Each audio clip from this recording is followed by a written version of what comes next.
सरकारच्या गुलामीचं प्रात्यक्षिक तुमच्या समोर आहे, लक्षात घ्या.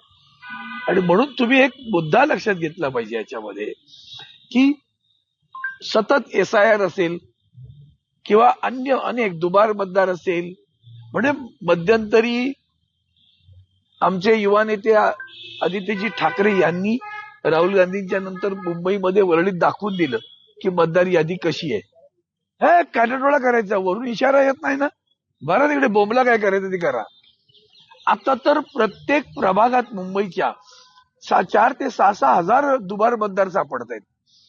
मी जेव्हा इलेक्शन कमिशनरना दिल्लीत भेटलो होतो आयुक्तांना, तेव्हा त्यांनी एक उत्तर असं दिलं होतं की विधानसभेच्या निवडणुकीत जी मतदार यादी असते तीच यादी महानगरपालिकेला वापरली जाईल.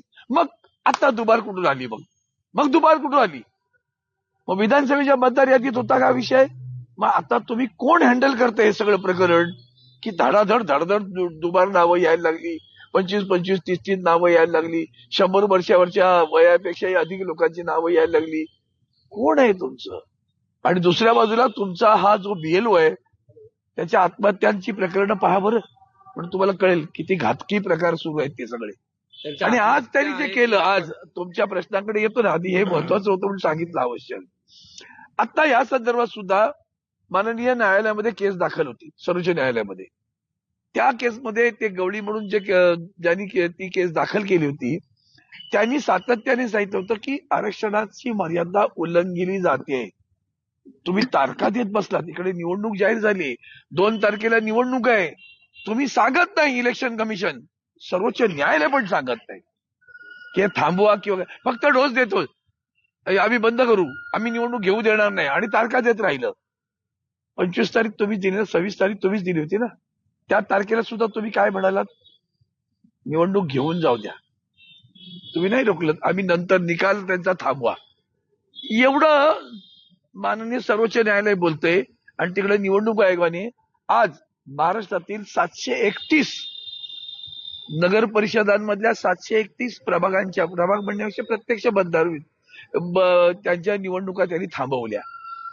22 नगराध्यक्षांच्या निवडणुका त्यांनी थांबवल्या. कधी? 2 तारखेला निवडणूक आहे, अगदी 48 तास म्हणूया पाहिजे तर आज निवडणूक थांबली जाते. हे इलेक्शन कमिशनच्या कुठे चपरा काय ती त्यांनी ठरवायचं. तुम्हाला सातत्यानं सर्व पक्षाचे नेते सांगतायत, आम्ही सतत बोलतोय. उद्धवजींनी तर विधानसभेच्या निवडणुकीपासून सांगितलं अनाकलनीय आहे, ते बिहारच्या टोकापर्यंत गेलं, तरी सुद्धा तुमचे डोळे उघडत नाही. आणि दुर्दैवानं देशातील जनतेला सुद्धा हा भ्रमाचा भोपळा अजूनही फोडता आलेला नाही. त्यांच्याही ते लक्षात येत नाही. हा असा काय भ्रम निर्माण करतात की जसं काय आम्ही सत्यवानाची लेकरं आहोत आणि सत्यवान बोलून चाललेलो आहोत आणि लोक आमच्या मागे उभी राहिलेली आहेत. रेवड्या वाटताना सुद्धा इलेक्शन कमिशन गप्प राहतं. काल परवाकडे कोकणामध्ये नारायण राणेंचे पुत्र निलेश राणे, ते आहेत मिंदे सेनेमध्ये, त्यांनी पकडून दिलं भाजपच्या लोकांना, पैसे जमा केलेले का घरामध्ये जाऊन व्हिडिओ काढून. काय केलं इलेक्शन कमिशननं? काय केलं पोलिसांनी? उलट त्यांच्यावरच गुन्हा दाखल केला म्हणे घरात घुसल्यामुळे.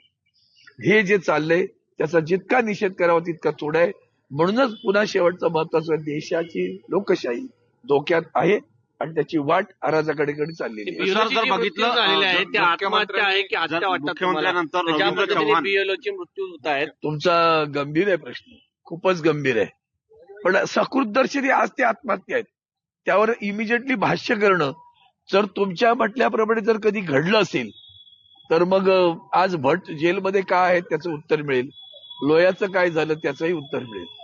सर, रवींद्र चव्हाण जे भाजपचे अध्यक्ष आहे त्यांनी आता आक्षेप नोंदवला. प्रथम मुख्यमंत्री नोंदवतात, नंतर प्रदेशाध्यक्ष नोंदवतात, आक्षेप नोंदवतात आणि म्हणतात की आम्ही या संदर्भात इलेक्शन कमिशनला आम्ही निवेदन देऊ. चुकून माकून इलेक्शन कमिशन गुलामासारखं वागलं नाहीये, चुकून माकून, म्हणून त्यांची आक्षेप यायला सुरुवात झाली.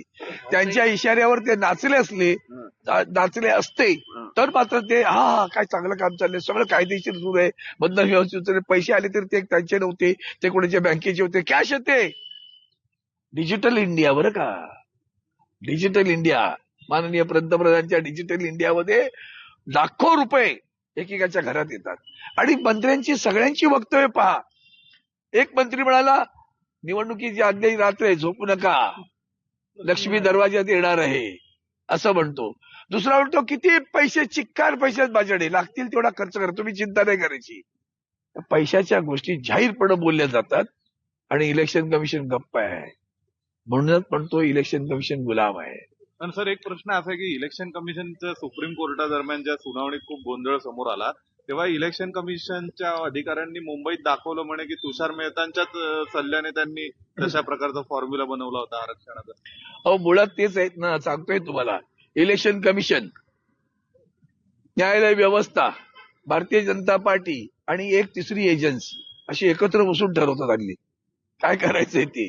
न्यायालयाला अगोदरच माहिती असतं काय काय करणार आहे ती अगोदरच, आणि म्हणून न्यायालय पळवाटा कळत अगदी गळ्याला फास येतो तेव्हा सांगतात आता काय ते बघायला तर निकाल जाहीर करणार नाही. हो, त्या आमच्या शिवसेना पक्षाची जी निवडणुकीची जी फिर्याद दाखल आहे ती घुटमळते तिकडे. खर तर लोकशाहीच तिथे खुंटीला ठेवलेली आहे. एवढ्या याच्यात काय बोलणार आपण. सर, पार्लमेंटचं सेशन सुरू झालेलं आहे आणि आता भाषण देताना तुम्हाला वंदे मातरम म्हणता येणार नाही, जय हिंद म्हणता येणार नाही. हे जरा माझा मोबाईल आण. त्यांनी म्हणजे आश्चर्यकारक आहे. मोबाईल दे ना सनी. पंतप्रधान असंही म्हटले की ड्रामा नव्हे तर डिलिव्हरी हवी आहे. आज सकाळी पंतप्रधानांनी सांगितलं 15 लाखाची डिलिव्हरी पहिली करा, मग ड्रामा बंद होईल आपोआप. ड्रामा नाही ना, 15 लाखाची डिलिव्हरी पहिली करा. ड्रामेबाज तर तुमच्या इतक्या या देशात कोण कलावंतच नाही. सगळे कलावंत पण भरती हरतील. इतका ड्रामा. मेरी माँ को गाली दिया मैंने रो गया, मैंने गाली दिया मैंने गाली खाया. सारखी ड्रामेबाजी चालू असते तुमची. तुमच्या घोषणा म्हणजे ड्रामेबाजी आहे. तुम्ही 10,000 रुपये निवडणुकीच्या तोंडावर देता बिहारच्या महिला मतदारांना. कळत नाही का? ड्रामेबाजी नाही, प्रेम आहे. मग 5 वर्षापूर्वी का नाही दिलं? निवडणुकीच्या तोंडावर का दिलं? हे सगळ्या ड्रामेबाज या देशातला एकमेव पक्ष आहे हो, भारतीय जनता पार्टी. त्यामुळे त्याच्यापेक्षा वेगळं काय बोलायची गरज आहे मला असं वाटत नाही. जय हिंद आणि वंदे मातरम. आणि जय हिंद आणि वंदे ते याच्यामध्ये मी आज आणतो. अरे हो दे रे, तू बी क्या करताय. 10 वेळा बोललो तुला कळत तो मराठी.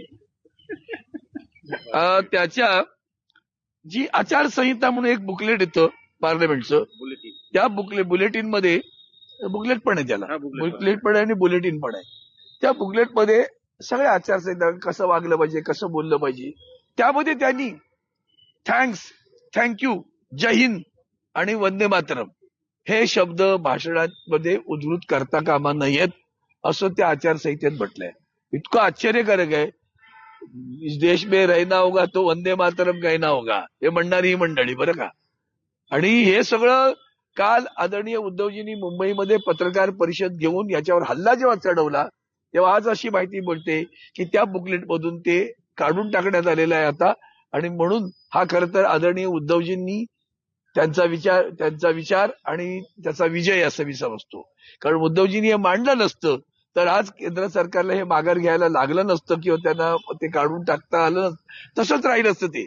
म्हणून उद्धवजींचे खास करून धन्यवाद दिले पाहिजेत आणि यांना दाखवली पाहिजे तुमची राष्ट्रभक्ती कशी बोगस आहे ती पण दाखवून दिली हे पाहिजे. उशिरा सुचलेलं शहाणपण आहे. निश्चितपणे हे उशिरा सुद्धा म्हणजे पहा ना, एवढं सगळं निर्धोकपणे रेटून नेतात ते. आज अक्कल आली, समाधान एकीकडे मानलं. पंतप्रधान म्हणतात की वंदे मातरमचं एवढं कौतुक करतं पंतप्रधान, 150 वर्ष 150 सरकार करतंय. पहा, पहिली गोष्ट मला वाटतं 1823-73 साल त्यावेळेला ते वंदे मातरम पहिल्यांदा, आणि 1885ला काहीतरी ते गायलं गेलं काँग्रेसचं. आणि देशाच्या स्वातंत्र्य लढ्याचा हा मंत्र झाला होता वंदे मातरम. तेव्हा आताचा भारतीय जनता पार्टी, तत्कालीन जनसंघ किंवा RSS यात कुठेही नव्हती. त्यामुळे त्यांचा आणि वंदे मातरमचा त्या अबू आदमीच्या घरी आमचं ते तिकडचा एक मंत्री गेलेला, वंदे मातरम काय ना बघा. अरे तुझ्या बापजात्यांनी पण कधी वंदे मातरम नाही म्हटलं ना, तू काय जातो तिकडे. तुझ्या पितृपक्षांनी पण कधी वंदे मातरम नाही म्हटलं ना. तुम्ही तिरंगा नाही लावला ना 50 वर्ष, कशासाठी बोलताय.